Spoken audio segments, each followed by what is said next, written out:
In today's gospel, Jesus speaks about the disciples being stuck in a boat in a bad storm, seemingly that they were going to drown. So Jesus walked across the sea to them.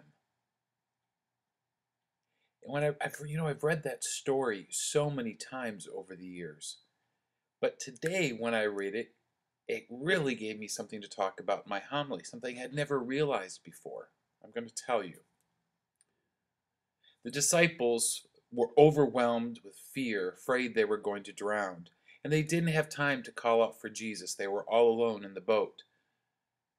But what happened was that Jesus came to them anyway. He walked on the water to them.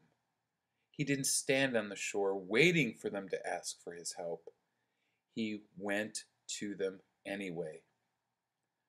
And this really hit me. It made me think of myself and some issues I have going through life. It's easy for us to pray when everything is going great, but if we're going through a difficult time or if we're suffering from something, it can be hard for us to pray.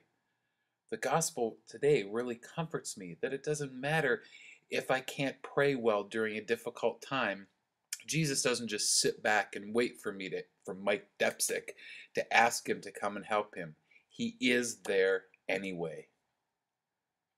Now, does that mean it's a good idea to not ever try to pray for help when you need it? No, the gospel says that we need to do that. Peter did that. When he was sinking, he cried to Jesus. Jesus gave him his hand and lifted him up.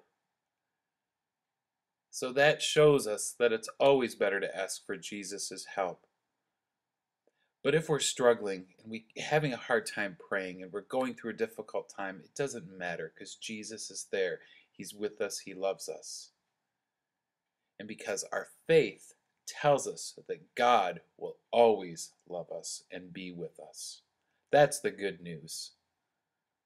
God bless you.